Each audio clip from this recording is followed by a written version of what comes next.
I knew all these people, some of them very, very well, and it was quite a shock. It happened quite suddenly.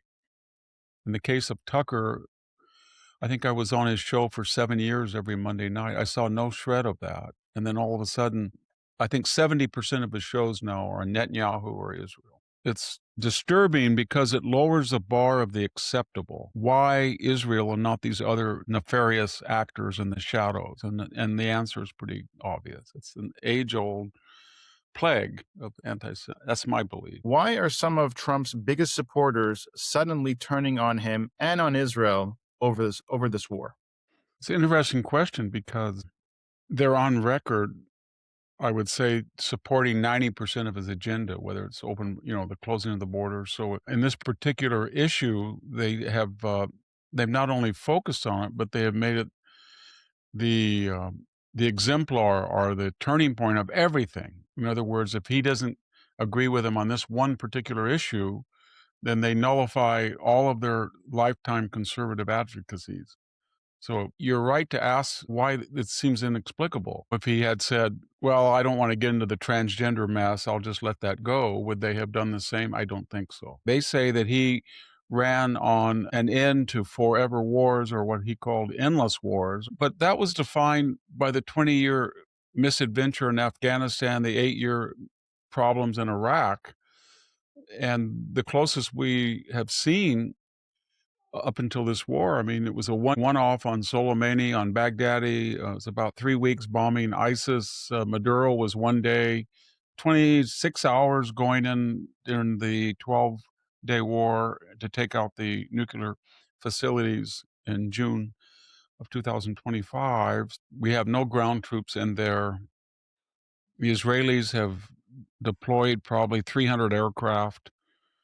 And I don't understand how this can qualify as a forever war, especially we've never seen a war, in my experience, so asymmetrical. And I think what they're doing is they're confusing the survival of the regime for now with victory, because they feel, well, why don't you take it out? But there's a contradiction there, a paradox is we don't want to fight this war. I don't think you do either, in the way that we fought in Fallujah or we fought in Helmand province. We don't want to get on the ground and go house to house and give them the advantage and fight their jihadist type of war. It's sometimes unavoidable, as you're learning, and sometimes in southern Lebanon, but basically the Israelis don't like to fight that way either. They had to in Gaza. But Western armies don't function as well. They give up too many of their innate advantages. So we've done an air war. If you do an air war and you say that you're going to destroy the enemy's ability to make war, then you're not going to be able really to issue an unconditional surrender unless you're willing to level the entire country. Something like Russia did in the Third Chechen War when it destroyed Grozny. We're not going to do that. So we're going to they're going to make it impossible in the near future, maybe 5-10 years, for them to make war. That was the whole purpose of the war. But they seem to think because it's surviving that we therefore are impotent and all the cards are in Iran's hand. But the coalition, anytime they want to accelerate, they can. If you go game out any type of scenario, now they're sending PT boats. Trump says he's going to destroy them if they lay mines. Well, we can easily say, and I think he should, destroy them if they board any ship whatsoever. What are they going to do? They say they have secret caches of missiles they're going to blanket the Gulf and Israel. If they do that, they will have no bridges and no power generation. So that the escalation is very easy on our part, and it in comparable risk, it's very small compared to the risk they do. And this is all parallel to the fact they're losing, according to estimates, anywhere from 400 to 500 million a day in economic revenue and output. So this can't go on that much longer, even without retaliating. So there has to be a reason for this apostasy, these apostates suddenly. And I think they feel that they were intimate with the Trump administration. They were habitués at Mar-a-Lago. They had his cell phone. They called him. But anybody who knows Donald Trump knows that you don't call Donald Trump. You don't seek him out. He may call you, but it's always on his terms, as it should be. But I think that the Marjorie Taylor Greens, the Steve Bannons, the Megyn Kellys, the Tucker Carlsons, they all felt they had the president's ear. and they felt that he had to adhere to the MAGA agenda, which was they thought it was neo-isolationist. It was never neo-isolation. It was Jacksonian. So he believes in preemptive deterrence, whether it's taking out, as I said, Baghdadi or Soleimani or the Wagner Group, or ISIS or Maduro. There's a long history that if he feels there's a threat to the United States security, and in a cost-benefit analysis he can pull it off with little downside, he will do that. He did it with the Houthis, but they felt that they were going to have a showdown with him, and that's always a mistake. Mr. President, you betrayed the optional wars in the Middle East promise. This is a forever war, and you don't do that with Donald Trump. And they didn't expect what he did. He went on the attack, and he said, "You're done. I'm done with you." The other thing is that and I can't speak for all of them because there's gradations in these people. They're not all Nick Fuentes. They're not all Tucker. There's gradations. Some people aid and abet. Some people are active. But there was a sense that the climate in the Democratic Party is clearly anti-Israel, anti-Semitic. The whole party is imbued with it.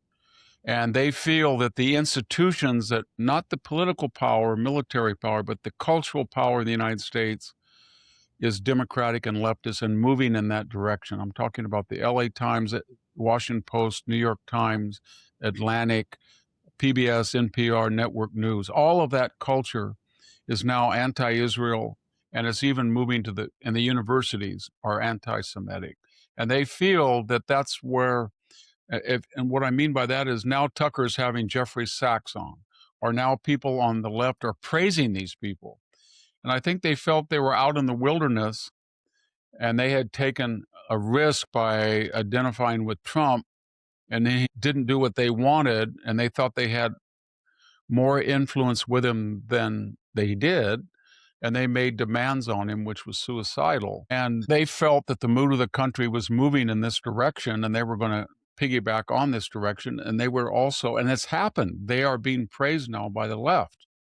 The left is actually, if you look at these leftist blogs, they're saying that Megyn Kelly and Tucker and Steve Bannon, maybe not Fuentes and Candace, but they all have good points to make. They're being used almost as if they're the proverbial useful idiot. But so there's a lot of motivations, but I think they're moving in that direction. And if you support Trump in the United States, you identify yourself with the middle classes, the working classes, often the white working classes, but also Hispanic. It's not a racial thing, but you don't identify yourself with the levers of cultural power. And in very insidious ways, they can attack you. They can review your book harshly or unfairly. They can take pot shots at you. They can they can release your private information on the internet. They can cancel you, and that becomes a burden for some people. Apparently, they want to get out of the cold. They feel it's time. I've done enough, and I wasn't rewarded enough by Trump. I didn't get to Mar-a-Lago enough, and I'm done with him. And maybe there's other people who will appreciate my talents, and they find there's strange bedfellows now with the left. It's very strange. I knew all these people, some of them very, very well, and it was quite a shock.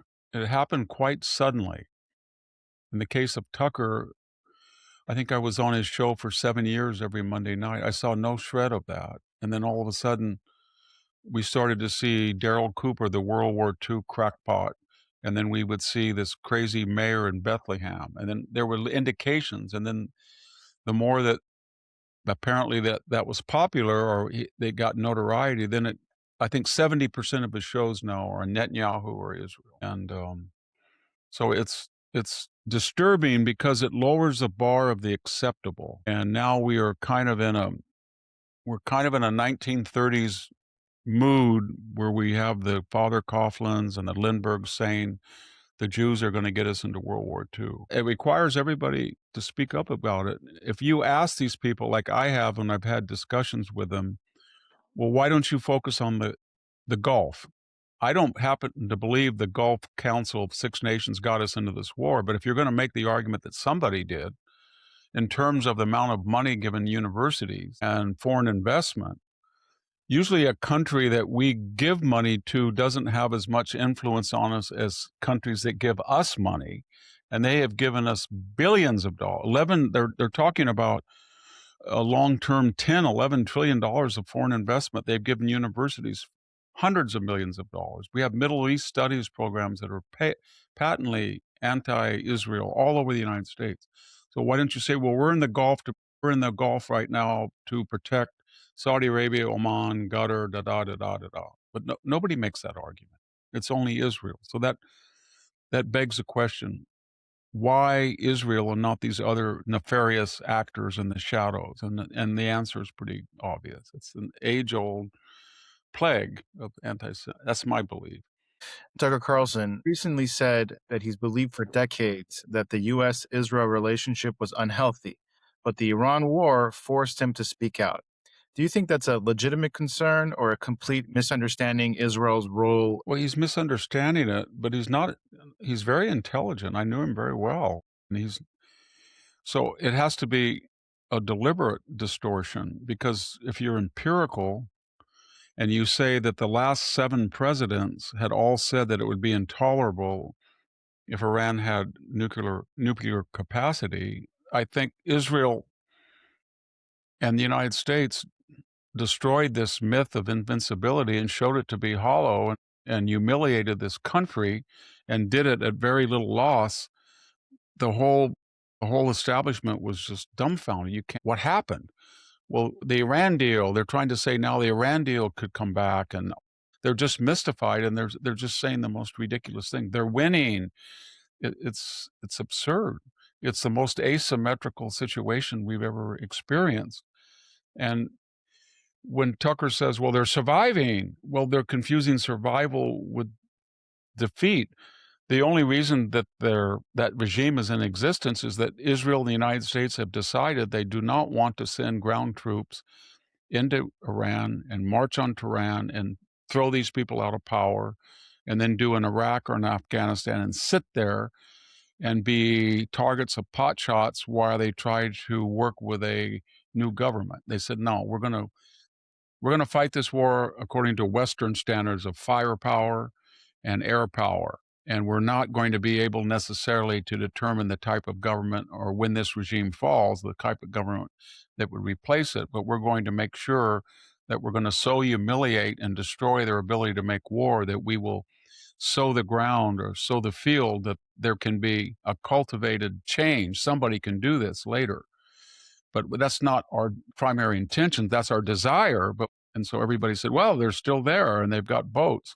But if anybody looks at and dissects the situation and looks at the exact status of their Navy, their air defenses, their Air Force, their command, they can see that they've suffered a defeat of catastrophic proportions. 50-year investment, 47-year investment, probably a $500 billion in military arsenals and infrastructure. The military industrial nuclear complex is flattened.